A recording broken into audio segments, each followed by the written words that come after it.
Hey guys, so I got a car here. I'm just doing this old like Suburban, and we're gonna be doing the full like polishing. Going to the outside, we're gonna just foam this thing down. So to get this car ready for polishing, all I'm doing is I'm just doing this 2-step wash here. So just foaming down the car, rinsing it off, giving it the hand wash, and after that, just gonna be doing iron decon plus a clay bar. So I'm just using the iron decon as a clay lubricant, and it works great. Whoops. You're getting 2 steps done in one, so it's really efficient, and it gives also the iron decon time to do work. So while you're clay barring, it can take a while. All right, guys, that's why it's important to keep your ears open when you're doing this kind of work, because you don't want to have a poor water supply and not really realize it. So I guess I turned off the hose too much and I wasn't able to get enough water. I just must be the luckiest guy in the world. My camera fell over here, and unfortunately the cord that was connecting my microphone to the phone broke. For you guys. So pretty much all the audio has been destroyed. It sounds so bad. It's just no good. So I'm just gonna narrate a little bit of it. You guys are just gonna have to deal with it being crap. So it's like I spent $30 on the thing and it broke after falling once. It's kind of just like, really? That's how cords are, they just suck. So if you guys know of a good tripod that's not gonna fall over when it gets windy, let me know, because I couldn't find anything good on Amazon. There's really nothing beyond $20. I want something that's easy to open and close, like I can adjust it well, and it's just like super easy to use. So if you guys know of any good tripods for your phone or camera, then I'm willing to take suggestions.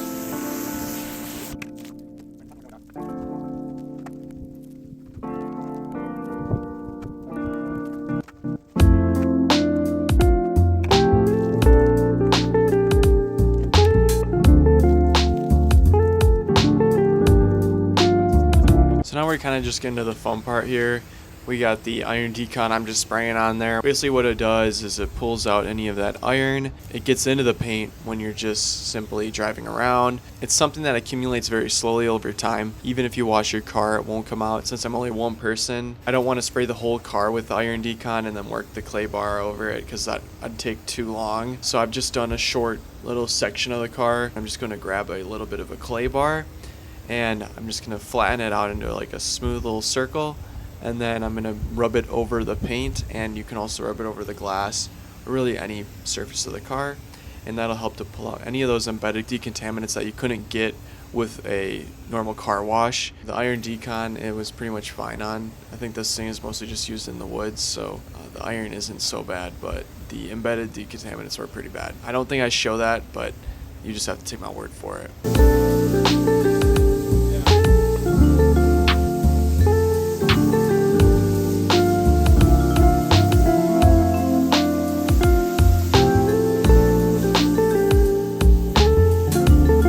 So we're at the final step. I just got a nice soft polishing pad and some polishing compound. What I'm doing is I just put a couple dots on, and then I lightly pat it into the car surface to spread it around initially.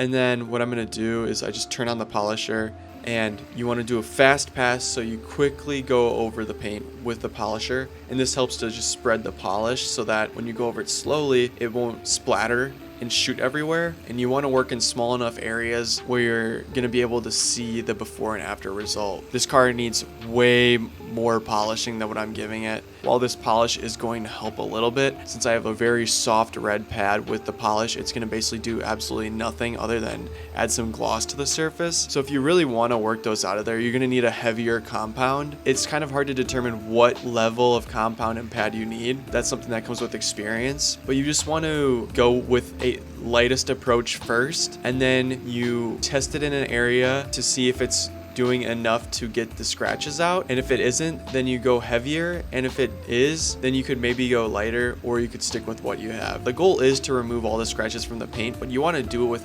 removing as little clear coat as possible. And what polishing does is it technically removes some of that clear coat. So if you polish too hard, then you go through the clear coat to the paint, and then it will look horrible. And if you go too light, then you aren't going to get all the scratches. So you need to make sure that if it's an older car, that it has enough clear coat to work with. If it is a newer car, you obviously want something lighter. Clear coat is a limited resource in this case, so we want to try and remove as little as possible while getting the best result. You just need to make sure you get the right compound. Like I said, I'm using a very light polish here when I should use something more serious, but I didn't have that available to me, and I didn't want to take all day. Polishing takes a very long time, and I was not prepared to do that.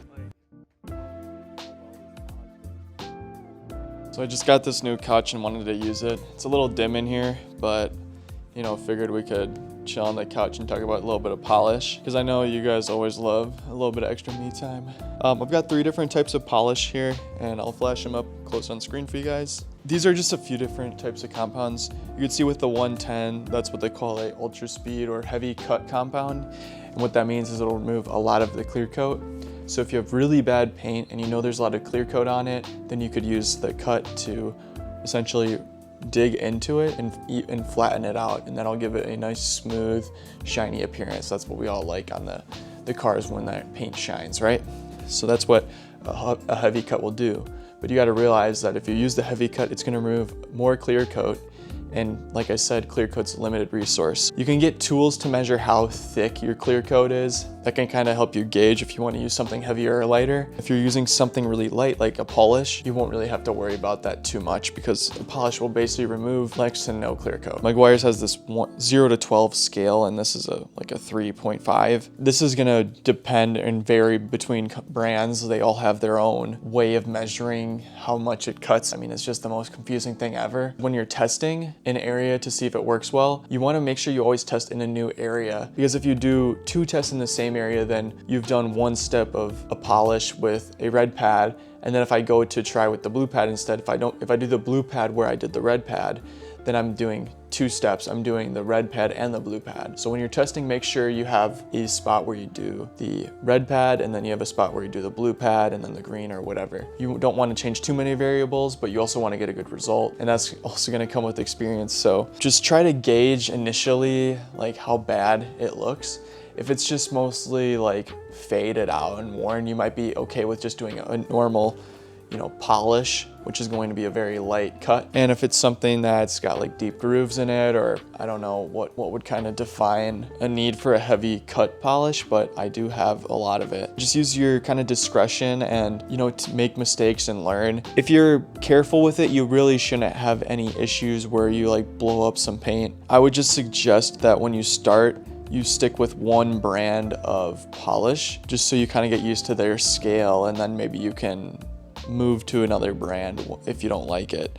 But I think most of these polishes and compounds are pretty much the same thing at the end of the day.